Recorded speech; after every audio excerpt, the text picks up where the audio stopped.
Hi everyone and welcome back. In today's tutorial, I will show you how to make this cute little needle book. It has 4 felt pages to hold your needles and pins, along with 4 pockets for your favorite small tools. This book is perfect if you love embroidery, slow stitching, or English paper piecing. It will make a lovely little organizer to keep everything in one place. I'll walk you through each step and you can download the PDF cutting instructions at yoansewingstudio.com. So gather your fabric and tools and let's begin. For the patchwork here, you will need 28 pieces of 2.5 inch squares. To make the half square triangles, you want to take 2 pieces of the 2.5 inch squares, lay them right sides together, draw a straight diagonal line, just like that.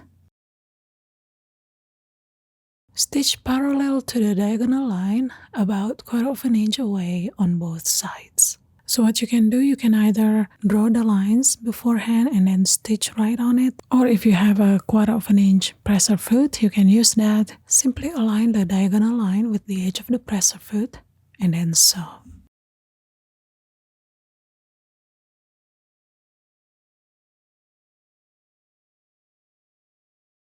Once you've done that, you want to cut right on the diagonal line. So you should have 2 half square triangles. So you want to press the seams open. Now we're going to square this up to measure 2-inch squares. So here I've got a small square ruler. Match the diagonal line of the ruler with the diagonal line of the half square triangle. So we're gonna start by trimming off very little, maybe just about a 1/16 of an inch or a couple millimeter or so, just like that. And then rotate this, then go ahead and measure exactly 2 inches and then trim off any excess fabric. And that's it. Now you have a 2-inch square, half square triangle. Make in total 28 pieces of this, and you want to lay them out in 4 rows, just like shown here. There is no particular order, so do as you like. And then we're going to go ahead and piece them together. As usual, when piecing the patchwork, you want to use scant 1/4 inch seam allowance. I recommend to use a 1/4 inch foot if you have one, and you want to press all the seams open.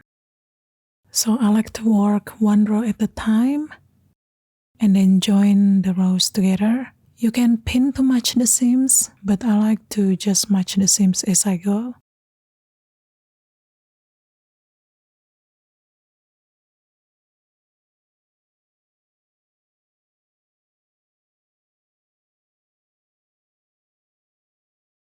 Alright, so the exterior panel is done. Now you want to take the batting and lay that underneath, and then you can quilt this as desired. Alternatively, you can use fusible fleece. Now let's trim off all the excess batting, and that's it. The exterior panel is done. Next, we're going to work on the interior panel. First, we're going to sew the pocket.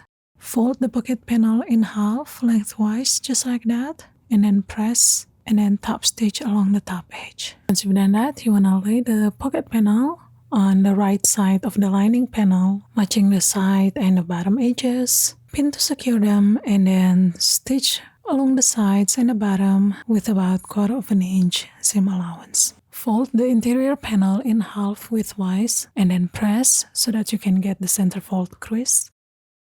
And then stitch along the center fold to divide the panel into 2. Next, we're going to create the pocket slots. So from the left side of your pocket, you want to measure 2 inches. And with a disappearing fabric marker, you want to draw a straight line. From the right side, you want to measure 3 inch and then draw a straight line. Now stitch along the drawn lines to divide the pocket.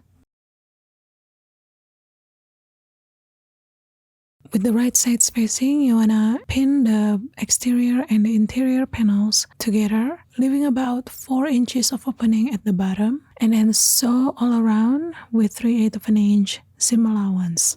Once you've done that, clip all the corners. Be careful not to cut through the stitches. And then you can trim the seam allowances down to 1/4 inch. But you just want to do the sides and the top. No need to trim the seam allowances at the bottom because you need that extra fabric to close the opening. Through the opening hole, you want to turn this right side out. Poke all the corners, make them nice and flat.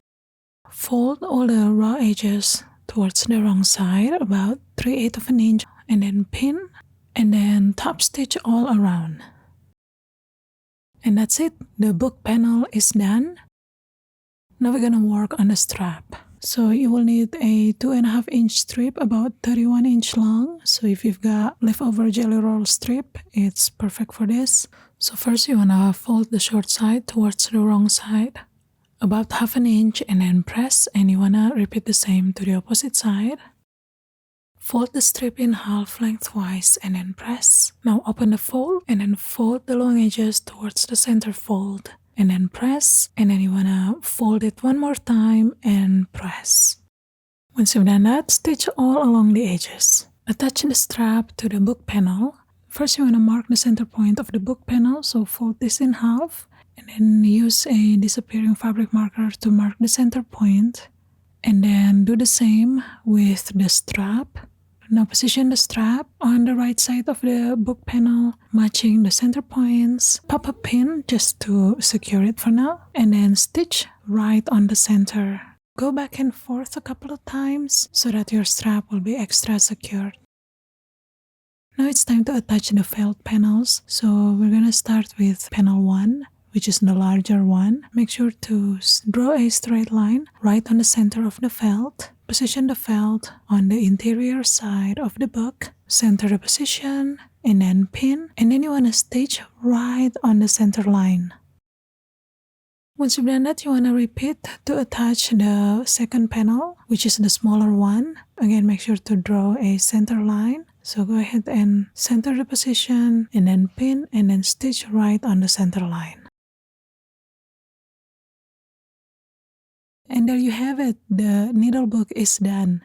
So thank you so much for watching, guys. I hope you enjoyed this video, and until next time, goodbye.